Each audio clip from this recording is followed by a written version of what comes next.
Sir एक बार क्योंकि आपने आईपी गुप्ता का नाम लिया, तो ऐसा राजनीतिक गलियारों में चर्चा है, जो हमारे सूत्र हैं वो भी बता रहे हैं कि तेजस्वी से ज़्यादा आईपी गुप्ता एडी सिंह का नाम और उनका समर्थन ज़्यादा कर रहे हैं। हैदराबाद में हमने देखा कि ओवैसी से मुलाकात की उन्होंने, फिर दिल्ली आए, राहुल गांधी से मुलाकात की। तो क्या लग रहा है इसमें कितना इंटरेस्ट है, क्या है? क्योंकि आईपी गुप्ता का पलटना तो जैसे इंडिपेंडेंट ही है वो, लेकिन महागठबंधन की तरफ उन्होंने शुरुआत में ही इन्होंने कह दिया था कि हम महागठबंधन के साथ ही हैं। तो ये तो उन्होंने स्टैंड बड़ा क्लियर कर दिया था। उसके बाद इस तरह से एडी सिंह का नाम जब नाम आया, उसके बाद जिस तरह से वो इनिशिएट कर रहे हैं हैदराबाद जाकर, दिल्ली आकर, इस तरह से बातें चल रही है।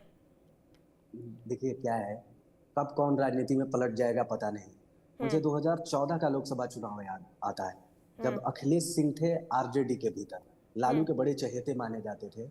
और मुझे ठीक से याद है कि प्रभुनाथ सिंह जो कि जनता दल यूनाइटेड में हुए थे, उनको शामिल करवाया था लालू की मौजूदगी में छपरा के एक मैदान में प्रभुनाथ सिंह को आरजेडी में। लेकिन उसके 2 3 दिनों के बाद ही खुद अखिलेश सिंह ने आरजेडी छोड़ दी थी और कांग्रेस को ज्वाइन कर लिया था। तो राजनीति में कब क्या हो जाएगा कहना मुश्किल है। और कांग्रेस ही टूट रही है ना। सबसे बड़ी बात है, आईपी गुप्ता मान लीजिए कि एकजुट रह जाए फिर भी, और यही इन्हीं आईपी गुप्ता का बयान है जिसको मैं कोट कर देता हूं। विधानसभा में इन्हीं आईपी गुप्ता ने कहा था कि क्रॉस वोटिंग हो सकता है राज्यसभा चुनाव के दौरान। तो मुझे जो लग रहा है, आईपी गुप्ता को यह डर था कि अगर कोई ऐसा प्रभावशाली व्यक्ति नहीं आया जो चीजों को मैनेज कर सके, तो बड़ी मुश्किल होगी, क्रॉस वोटिंग की संभावना और बढ़ जाएगी। तो यहाँ पर उस क्रॉस वोटिंग को रोकने के लिए, क्रॉस वोटिंग 3 परिस्थितियों में होंगी ना। एक, जब विधायकों को लालच दिया जाएगा कि आप इधर आ जाइए, मंत्री बना देंगे। दूसरा, अगर नजदीक चुनाव हो और कोई जिताऊ पार्टी हो, तब ये संभावना बनती है। और तीसरा यह बनता है कि कोई बड़ा धनबली राज्यसभा में या इस मौजूद हो, जो बोड़ा खोल करके बैठा हो। तो ये तीसरा वाला जो कारण है ना, यही फैक्टर है। और सबको संसाधन चाहिए ना पार्टी चलाने के लिए, सबको संसाधन चाहिए। आरजेडी को भी संसाधन चाहिए पार्टी चलाने के लिए, एआईएमआईएम को भी पार्टी चलाने के लिए फंड चाहिए। आईपी गुप्ता जो नए नवेले पार्टी बना करके बिहार की राजनीति में आए हैं, उनको भी फंड की आवश्यकता होगी ना। तो बड़े फंडरों की आवश्यकता पार्टियों को पड़ती है। एडी सिंह बड़े फंडर है। आपको एक वाक्य याद दिलाता हूं।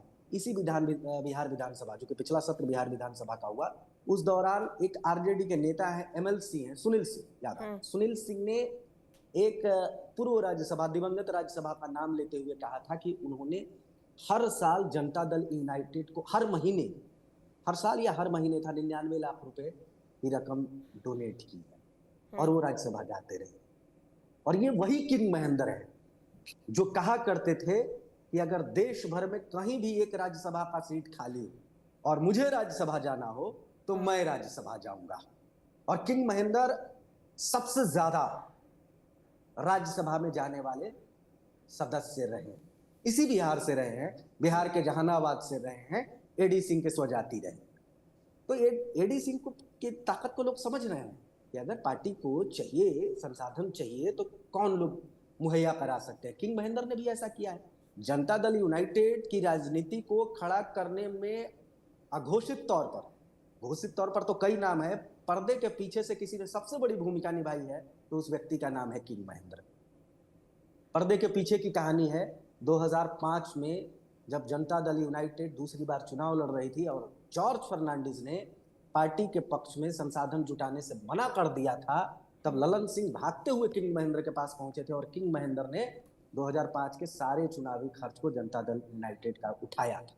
ये पर्दे के पीछे की कहानी है। तो इस तरीके के लोगों की जरूरत हर पार्टियों को होती है, भारतीय जनता पार्टी को भी होती है ना। तमाम पार्टियों में ऐसे लोग हैं। तो आरजेडी उसी भूमिका में है जिस भूमिका में अहमद पटेल कांग्रेस के लिए हुआ करते थे, किंग महेंद्र जनता दल यूनाइटेड के लिए है। अंबानी अडानी का नाम लिया जाता है, हालांकि वो पार्टी में नहीं है, भारतीय जनता पार्टी के लिए नाम लिया जाता है। उसी तरीके से महागठबंधन के लिए आज की तारीख में खास करके आरजेडी के लिए वो नाम एडी सिंह का है, मैत्रेय।